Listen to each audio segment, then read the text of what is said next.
And so here I can edit it to actually build my quiz. So I created the quiz, I just haven't put any questions in it yet, and release it to the students. Okay? So this is the quiz instructions up here at the top, and then I can either add a new question or add a question group. Or you can actually have question banks that are separate from courses, and then just pull questions from those too. Okay? So you have all the common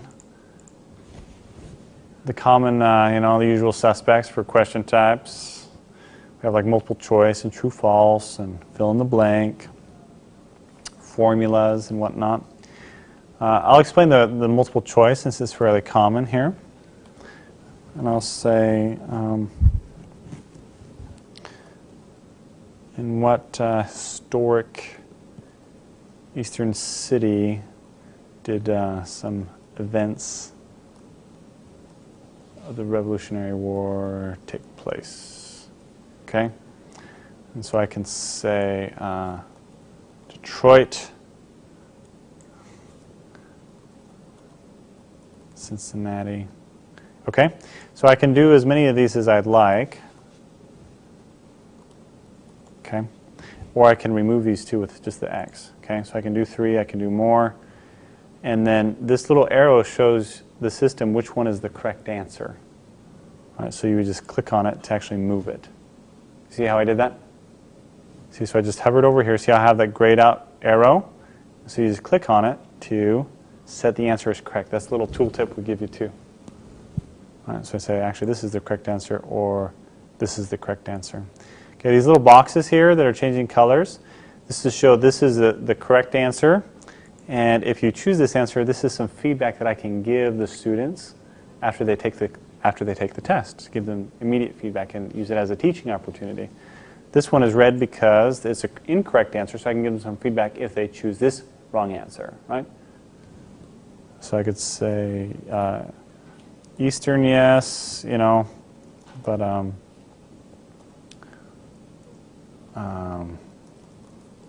and I can give some additional feedback, so I can use that as a teaching thing.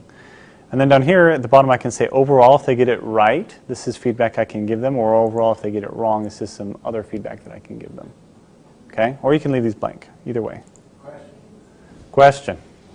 Okay, this is one of the really serious drawbacks to the Canvas as far as I can tell. Correct me if I'm wrong. It looks like to me the only thing you can do with those answer choices is text. What about putting an image in an answer choice? Okay, so right now, no, just because it cluttered it up and looked really terrible. We're working on a way to the underlying data can handle it, but the user interface, if we put this big editor on every single answer, you get lost really quick. Well, let me tell you what's facing me. I have a course that I taught last summer that I'm going to teach again this summer. I have 5,000 questions. Mm-hmm. It's a math course, and many of the questions are which of the following is the correct graph of y equals 3x plus 2? Mm-hmm. So have you tried importing those yet? Yeah. And because the limitation of not putting in equations, Yeah. it's actually just that we've not put it in the UI, but the underlying data supports it. So usually with the QTI, I'd be surprised if it didn't come through. If you were exporting from another system, or a Respondus, it would just go directly in, I think. That's why I wondered if you tried. Well, now I'm going to go back and try it again because, to be truthful with you, once I saw this, I didn't really check to see if those questions came through. So I will go back and check.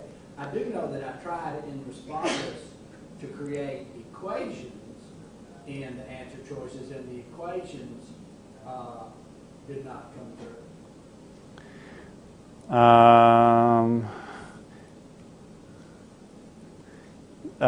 Which equation types? I can't remember if Respondus saves equations in MathML or LaTeX or even as a GIF file. I don't remember. Okay, so but it wasn't was it a formula question that Respondus was doing?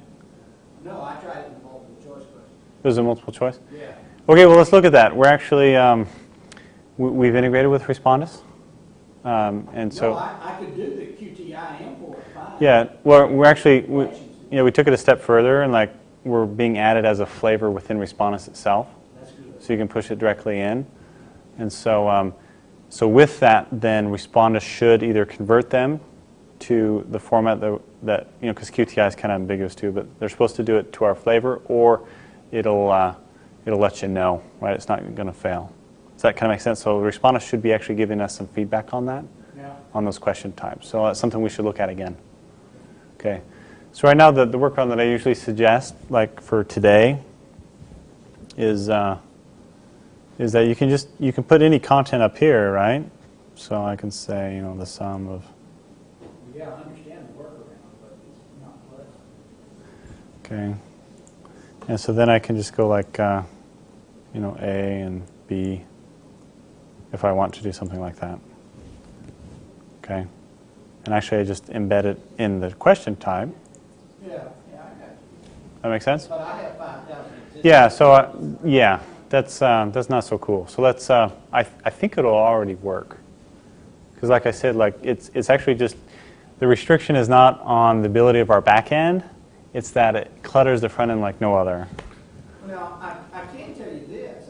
I did check this. I checked some questions that had graphics in the question text. Okay, so. And the graphic didn't show up.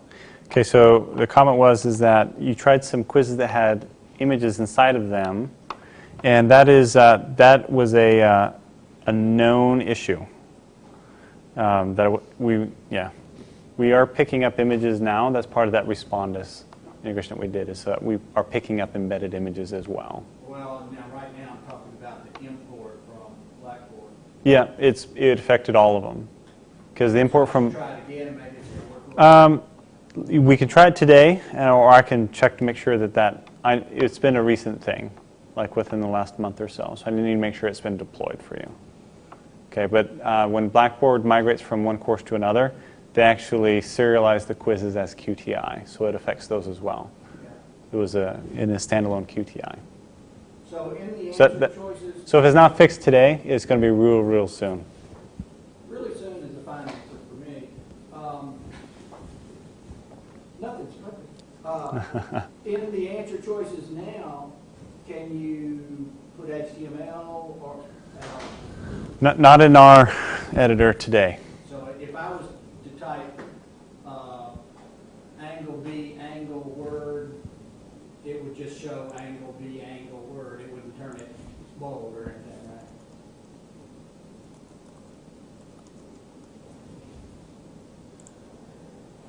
It is. Yeah, we escape it Yeah. right now for today. We're trying to figure out a way to because in a lot of questions, so this is a discussion we can have later too. We're trying to figure out a way to get the best of both, right? To allow the more rich content editor without making the interface so kludgy and clunky that it's unusable. Right. Yeah, because if you make me happy, then it's going to turn into Blackboard. No.